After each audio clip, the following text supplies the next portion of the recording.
Hey, my name is Jen Persicki, and I'm a full-time realtor in the Pikes Peak region of Colorado. And today I want to talk to you about earnest money.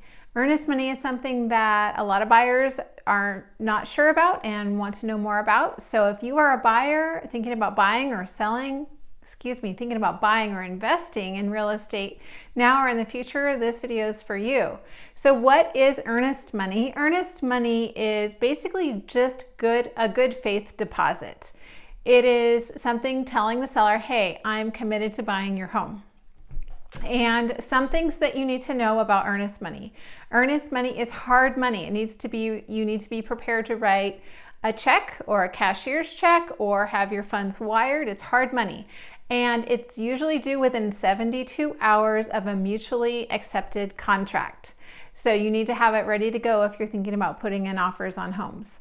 So it is held by the title company, or sometimes the real estate company will hold that money in something called escrow, in an escrow account, and that money is being held by them until closing, and then that money is usually applied to the costs at closing. So earnest money can raise some concerns though, and the biggest concern is, can I lose my money if I decide to back out of the contract? And the answer is yes and no. If you are not able to perform on the contract, yes, you can lose the money. But typically, no, you don't lose the money if you back out of the contract. And here are some reasons why, these are some opportunities that you have to back out of the contract and still get your money back. So all of these events that I'm going to talk about happen within the contract. They happen within specific dates that are written in the contract. And if you back out according to one of these things within those dates, you can get your earnest money back. So let's talk about what some of these things are. The first one is the seller's property disclosure. This is a long list of things that the seller provides the buyer, just information about the home. So for instance, maybe the home, there was a hailstorm back in 2018 and the roof had hail damage and the roof was replaced. That is disclosed to the buyer. So there is a long laundry list of items that the seller must disclose to the buyer, and things that have been fixed, replaced, whatever it is, they want to let the buyer know that those things have happened in the past. And so if any of those things are really big, maybe they raise concern, you can back out of the contract within the time period that you have to back out, and you can get your money back. That's the seller's property disclosure. Another thing is the lead-based paint disclosure. If you are buying a home that is built newer than January 1st, 1978, it's not even applicable. But if you're buying an older home, maybe a home from the 1950s, the seller might say, hey, the home could have lead. This could scare you, and you might back out of the contract at that point and get your money back. Another form is the due diligence form. For example, something might be the seller discloses that they did not have the refrigerator under warranty. Maybe that freaks you out and you want to back out. You can do so. Another thing that you could back out of the contract and still get your earnest money back is regarding property insurance. There is a date in the contract set aside for which you need to have your property insurance secured. And if you find out from your insurer that it's going to be too expensive and you may not be able to afford that yearly annual payment, you can back out and maybe go find a property that has less of an insurance cost to it. So there's the property insurance. A survey. Sometimes the title company or the bank will require a survey, which is just telling you where your property lines and boundaries are. And if the property was advertised as a 1 acre and it's just under 1 acre, you may not like that, and you can back out if that survey is done. And the number one reason is that people typically back out of contracts is due to the inspections. Inspections can cause a lot of trouble and concern for buyers.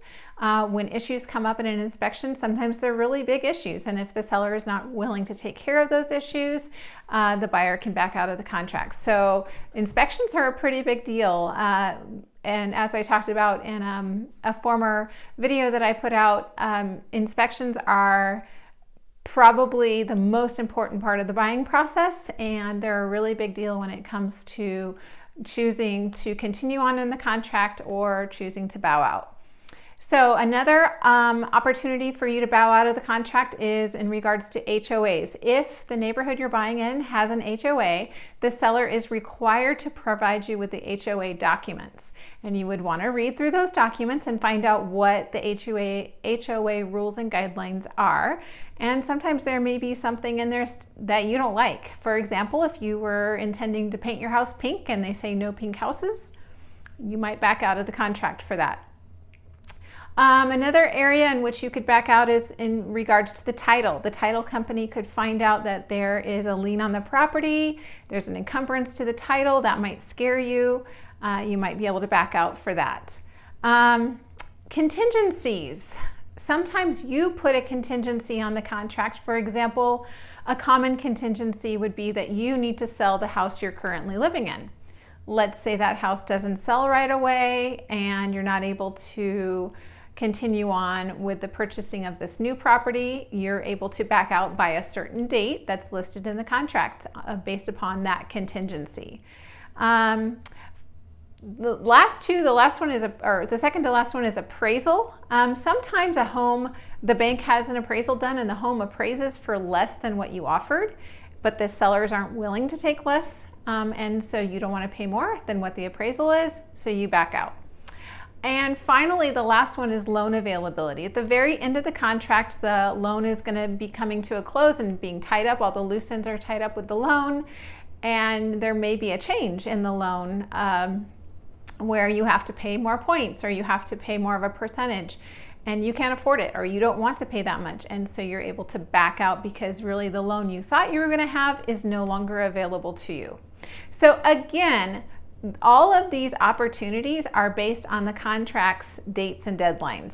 So if you try to back out outside of those dates or beyond those dates, you may not get your money back. The seller could get that earnest money, that good faith deposit that you put down. So that's something to be aware of. You always want to make sure that you are looking at each of these opportunities within the dates, and that's really important to stay within those dates. So your realtor will help you, should help you to know when those dates are coming up and when those opportunities are passed.